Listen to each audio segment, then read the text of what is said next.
আপনি কি জানেন জার্মানি কিভাবে বিশ্বশক্তিতে পরিণত হয়েছে? আজ আমরা দেখব জার্মানির ইতিহাস। দুইটি বিশ্বযুদ্ধের ধ্বংস থেকে উঠে আসা জার্মানির গল্প সত্যি চমৎকার। জার্মানির শুরু হয় প্রাচীন জার্মানিক উপজাতির মাধ্যমে। তারা রোমান সাম্রাজ্যের বিরুদ্ধে সংগ্রাম করেছিল।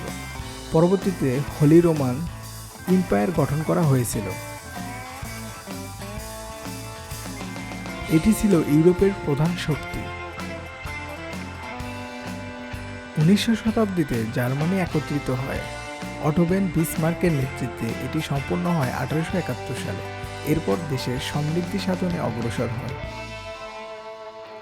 প্রথম বিশ্বযুদ্ধের পর জার্মানি পরাজিত হয়।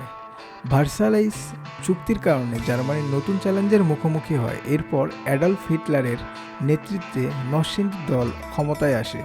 দ্বিতীয় বিশ্বযুদ্ধের পর জার্মানি ধ্বংসস্তূপে পরিণত হয়। যুদ্ধের পর জার্মানি দুটি ভাগে বিভক্ত হয়ে যায়, ওয়েস্ট জার্মানি এবং ইস্ট জার্মানি। তাদের মধ্যে বিভাজন ঘটায়। বার্লিন ওয়াল ছিল এর একটি মূল প্রতীক।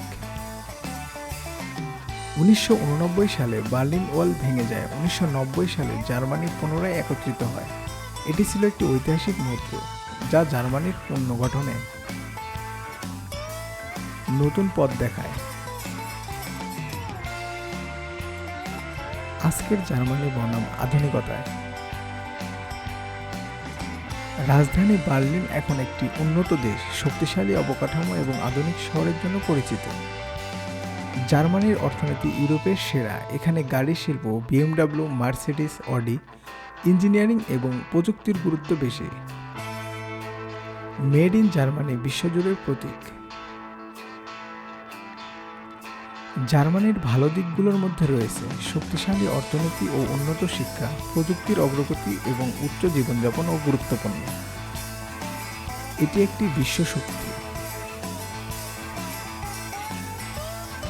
কিন্তু জার্মানির সামনে চ্যালেঞ্জও রয়েছে। জনসংখ্যার বৃদ্ধি কমে গেছে এবং অভিবাসনের সমস্যা রয়েছে। শক্তি সংকট ও একটি বড় বিষয়। ভবিষ্যতের দিকে তাকালে জার্মানি রিনিউয়েবল এনার্জি ও AI প্রযুক্তির দিকে যাচ্ছে। গ্রিন ইকোনমির মাধ্যমে তারা নতুন সম্ভাবনায় প্রবেশ করছে। জার্মানি আমাদের জানাচ্ছে কিভাবে ধ্বংস থেকে উন্নয়ন সম্ভব, ইতিহাসের কঠিন সময় পার করে সফল হতে পারে। এই গল্পটি আমাদের সবার জন্য একটি প্রেরণা। আপনি কি জার্মানির আরও গল্প জানবেন? আমাদের চ্যানেলটি সাবস্ক্রাইব করুন এবং নতুন ভিডিওর জন্য নোটিফিকেশন চালু করুন। আসসালামু আলাইকুম, ভালো থাকবেন সবাই।